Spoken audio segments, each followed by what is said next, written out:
ایک رات آئے گی قیامت کے قریب جو 3 راتوں کے برابر ہوگی، تو لوگ پریشان ہو جائیں گے، بچے عورتیں چیخنے لگیں گی کہ سورج کدھر ہے، سورج کدھر ہے۔ تو 3 راتوں کے یعنی 12 یا 36 گھنٹے کے بعد سورج مغرب سے نکلے گا اور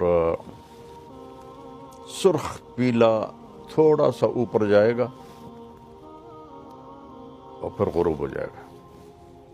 تو شیطان ایک دم سجدے میں گرے گا، کہے گا یا اللہ آج جس کو بھی تو کہتا ہے میں سجدہ کرنے کو تیار ہوں۔ تو اس کے چیلے پوچھیں گے کہ استاد جی یہ آپ کیا کہہ رہے ہیں؟ کہیں گے یہ میرے مرنے کا سب سے پہلا سائن آ گیا ہے۔ لیکن اس وقت توبہ بند ہو جائے گی، جو کفر پر ہے وہ اسلام اس کا قبول نہیں، اور جو توبہ کرنا چاہے اس کی توبہ قبول نہیں۔ پھر تھوڑی دیر کے بعد سورج مشرق سے نکلنا شروع ہو جائے گا۔ اس واقعے کے کچھ عرصے کے بعد صفا پہاڑ جہاں ہم صحیح کرتے ہیں، حالانکہ وہ چھپ چکا ہے، تو یہ اللہ کے نبی نے فرمایا میں دیکھ رہا ہوں کہ ایتھوپیا، جس کو عربی میں حبشہ کہتے ہیں، حبشہ کا ایک کالا آدمی پتلی پنڈلیوں اور ٹیڑھی پنڈلیوں والا، کیا میرے نبی کی نظر ہے، وہ بیت اللہ کا ایک ایک پتھر توڑ کے گرا رہا ہے۔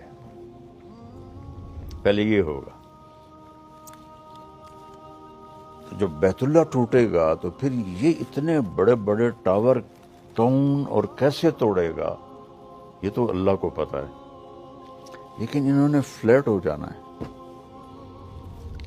یہاں کتے پیشاب کریں گے، میرے نبی نے فرمایا۔ مدینہ انسانوں سے خالی ہو جائے گا، مکہ انسانوں سے خالی ہو جائے گا۔ گزرنے والے قافلے کہیں گے یار لگتا ہے یہاں کبھی آبادی ہوگی۔ ابھی آپ اس آبادی کو دیکھیں، پھر حج میں آبادی کو دیکھیں، پھر آپ میری بات کا تصور کریں تو آپ کہیں گے یہ تو ایسے ہی مولانا صاحب بات کر رہے ہیں، اور میں اللہ کے نبی کی آپ کو سنا رہا ہوں کہ گزرنے والے لوگ کہیں گے یار لگتا ہے یہاں کبھی کوئی لوگ رہتے ہوں گے، لوگ رہتے ہوں گے۔ تو جب بیت اللہ کو توڑا جائے گا تو ان بلڈنگوں کو اللہ کسی زلزلے سے توڑ دے، یا اس وقت کوئی ٹیکنالوجی ایسی ہو کہ وہ